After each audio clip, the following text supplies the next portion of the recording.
Дали сепак по потреба не применувате двојни стандарди во однос на прашањето за владење на правото? I don't apply double standards in the rule of law.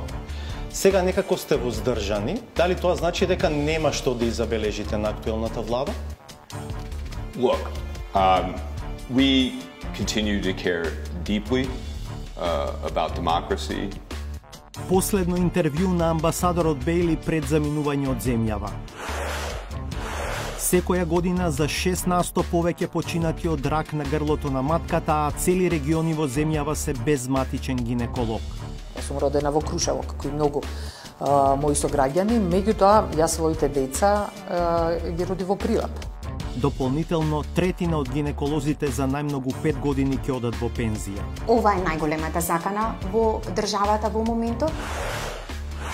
15 години од смртта на председателот Борис Трајковски.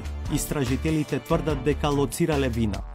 И дошло до одреđenih saznanja и на крајем до одреđenih луѓи кои су требали да буду одговорни за ову катастрофу која се десила. Обвинителството во Скопје останува на ставот дека нема случај.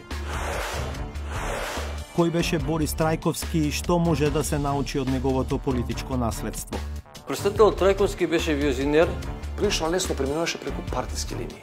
Значи, некогаш не сме свесни што имаме.